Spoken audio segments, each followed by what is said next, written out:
Bienvenidos a Huertinga. En este video vamos a hablar de la crásula ovata, también conocida como árbol de jade o árbol de dinero. Y si bien ya teníamos un video de hace más de un año de esta suculenta, quisimos rehacerlo con muchísima más información. Así que comencemos.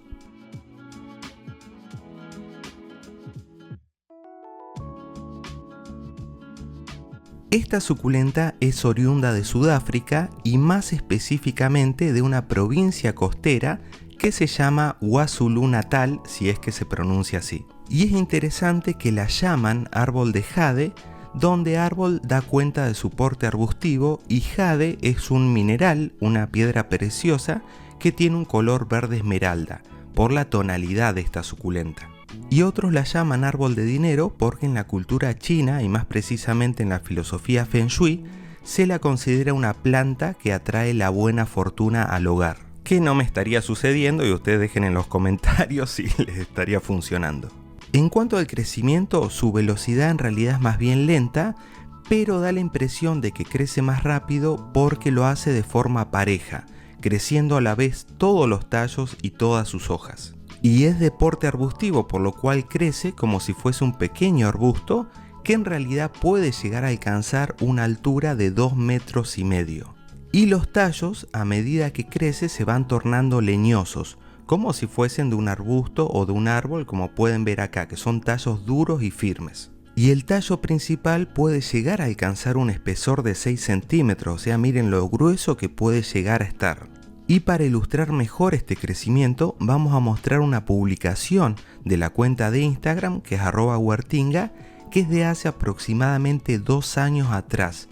Es una de las primeras publicaciones de la cuenta, apenas la abrimos. En ese momento estaba en una maceta que en realidad sería como una número 10, pero lo interesante es que antes la tuve 5 años en esta tacita de té que estoy mostrando. El problema es que yo en ese momento no sabía nada de suculentas, ya que, como saben muchos, a mí me gustaba lo que era huerta orgánica, y fue gracias a esta suculenta que entré a este maravilloso mundo y apenas aprendí un poco de ella la pasé a esa maceta. Y así es como se encuentra en la actualidad, que está en una maceta número 24, o sea que tiene 24 centímetros de diámetro la boca de la maceta. Y como ven está muy grande, y esto también da lugar a otro tema que es muy interesante. Que según el tamaño que le demos en la maceta para el desarrollo de sus raíces, esta suculenta va a crecer hasta cierta altura, pero cuando las raíces ocupan toda la maceta va a dejar de crecer. Y es por eso que también es muy utilizada en las técnicas de cultivo de bonsái, o sea como un árbol en miniatura dándole una determinada poda, ya que se va a mantener en el tamaño según el espacio que tengan las raíces en la maceta. Pero no por esto aconsejamos que se utilice una maceta muchísimo más grande que las raíces, ya que eso puede generar un riesgo de pudrición al haber mucho espacio en el sustrato al cual no puedan llegar las raíces. Y respecto a la poda, acá estamos mostrando un video que tenemos publicado en la cuenta de Instagram de hace 1 año y medio, un poquito más, en la cual habíamos cortado esquejes, y lo que les quería mostrar es que respecto a la poda, cuando uno corta un esqueje, del nudo inmediatamente anterior va a salir 2 brotes enfrentados que a su vez cada uno va a tener su par de hojas. Y esto es importante saberlo porque nos va a permitir darle una determinada forma deseada según cómo la podemos. Y en los lugares donde desprendemos o se le cae una hoja, va a salir un solo brote con un par opuesto de hojas. Y respecto al momento ideal para la poda, en mi experiencia personal prefiero hacerlo en primavera. En cuanto a la floración, acá les estoy mostrando una imagen de cómo son sus flores, que son de tipo estrelladas y de tonalidades blancas y rosadas, que son muy parecidas a la de las mayorías de las crásulas. Siendo su época de floración puede ser invierno, pero también puede ser en primavera. Y otra cosa muy importante es el tamaño de las raíces.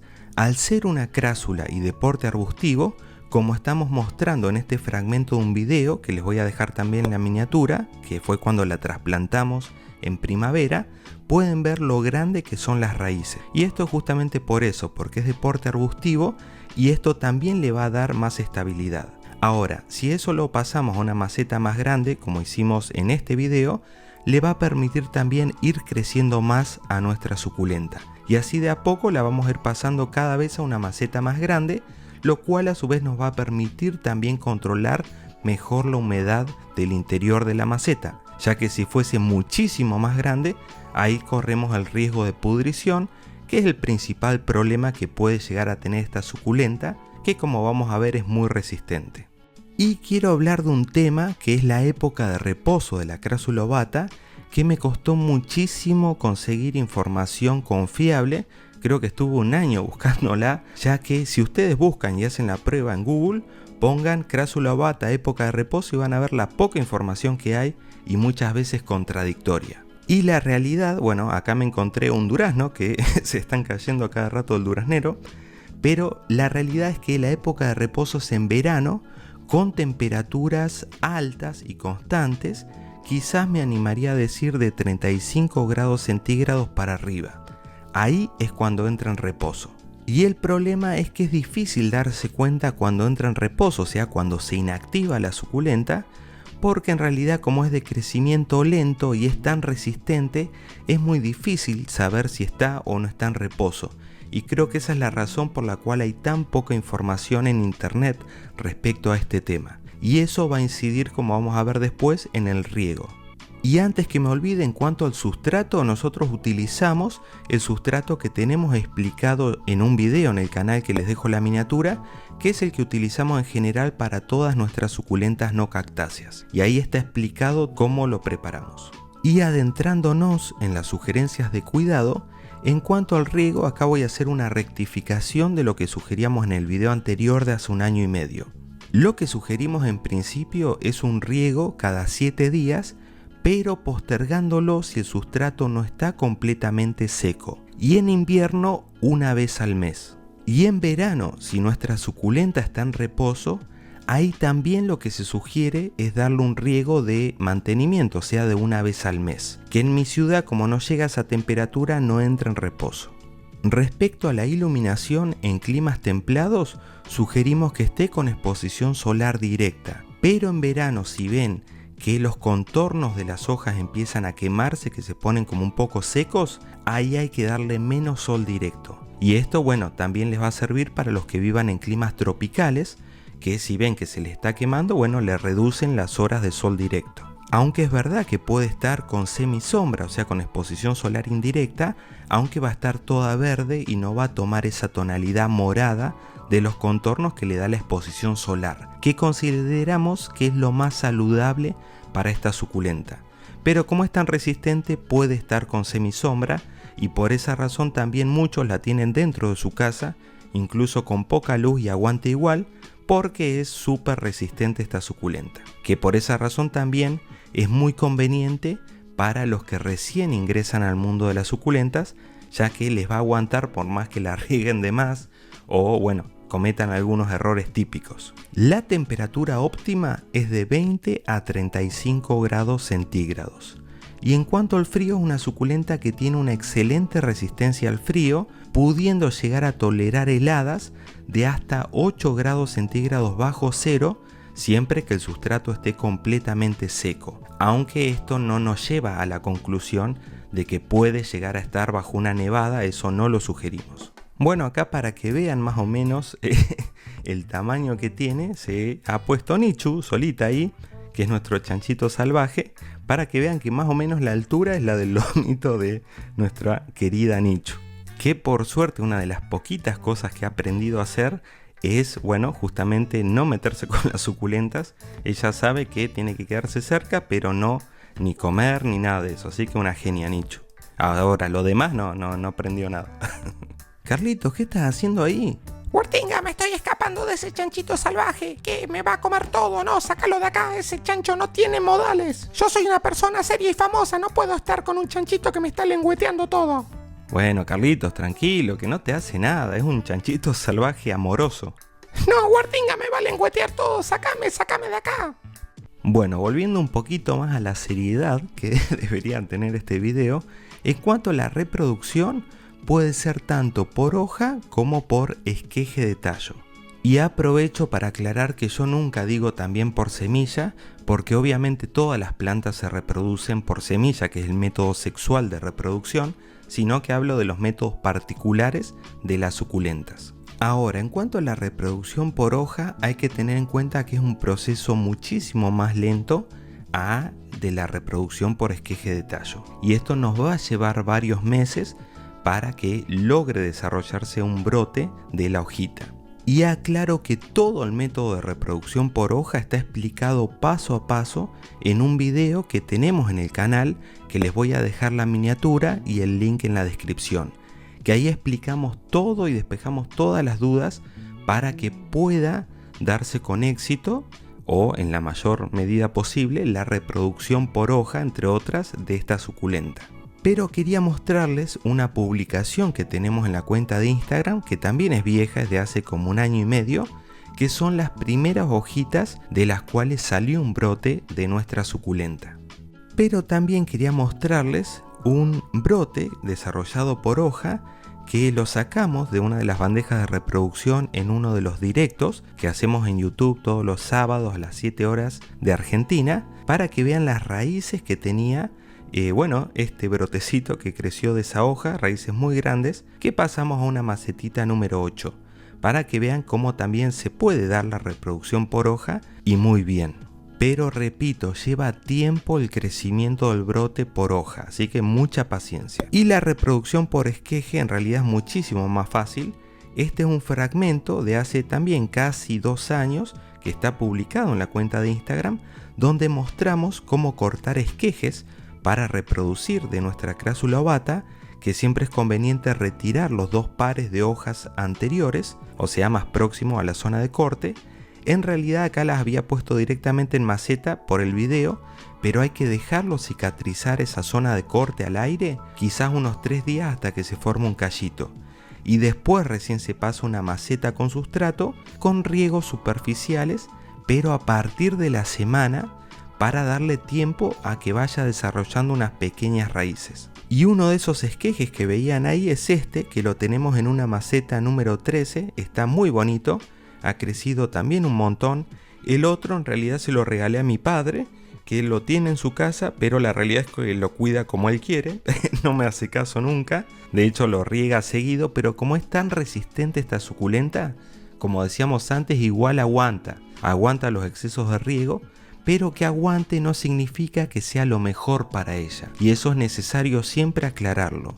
Así que como ven, la nuestra está muy bonita, nuestro hijuelo que ya está súper crecido, que si lo paso a una maceta más grande, que es lo que voy a hacer después, va a seguir creciendo más. Y si lo dejo en esa maceta, va a estar en esa altura y va a estar perfectamente bien por esta propiedad que decíamos antes y por la cual se utilizan las técnicas de cultivo de bonsái. Y estos chiquititos que ven más abajo, que están en macetas número 8, una redonda y la otra cuadrada, ambos fueron reproducidos por hoja. En realidad este es una hojita de la cual salió un solo brote. Como ven, de esta tiene incluso en la base creciéndole más brotecitos, así que está muy bonita. Y también ya las podría pasar a una maceta más grande si lo que quiero es que siga creciendo. Y esta, como les decía, son en realidad 3 hojitas que puse en una misma maceta, en realidad porque no tenía mucho espacio, pero después bueno, las voy a ir separando, eso no hay problema. Pero como ven, están hermosas las 3 en esta pequeña macetita. Y para hacer más completo el video, quería mostrarles la llamada crásula ovata tricolor, que en realidad es una crásula ovata variegata, que se llama tricolor por las 3 tonalidades que son verde, amarillo y ese rosáceo de los contornos, que la estoy estudiando para hacer un video individual, pero en principio, como es una variegata, ya podríamos decir que es mucho más sensible a lo que es la exposición solar. El crecimiento es un poco más lento, o sea que en general es una variedad que es un poco más delicada y no tiene las resistencias de la crásula ovata original, aunque como ven la forma de las hojas son prácticamente iguales, y está en una maceta número 10. Y por último también quería mostrar las diferencias, que esto ya lo hemos hecho en otros videos, pero me gusta hacerlo, que esta es la Portulacaria afra, que muchas veces se confunde con la crásula ovata, pero viendo ambas juntas uno se da cuenta a simple vista de las diferencias, del tamaño de las hojas, del tamaño de los tallos y de la tonalidad que tiene, que es totalmente distinta. Pero esto lo aclaro porque hay muchos lugares, por decir viveros, que le dicen a la Portulacaria afra como una crásula ovata, un árbol jade macho o hembra, que en realidad es con fines comerciales porque saben que si dicen árbol de jade tienen la venta garantizada, porque mucha gente lo conoce. Y bueno, como parte de la justicia suculenta, quería hacer esta aclaración para que no nos vendan gato por liebre, como se dice.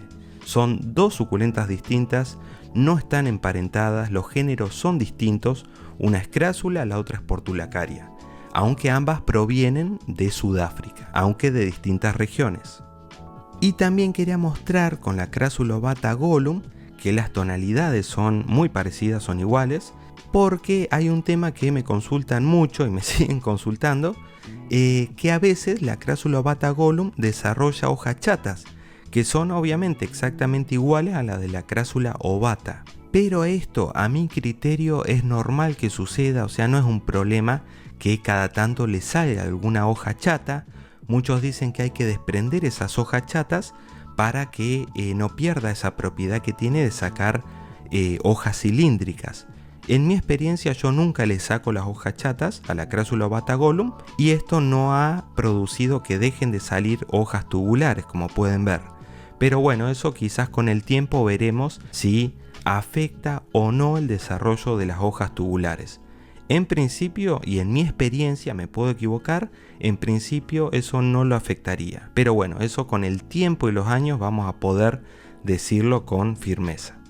Y así llegamos al final del video, espero que les haya gustado. Como siempre se agradecen unos buenos likes y si no están suscriptos, por favor suscríbanse, que nos ayuda muchísimo a seguir creciendo. Esperamos que este video haya logrado ser lo más completo posible. Así que bueno, eso fue todo y espero que les haya gustado. Nos vemos en la próxima. Chao.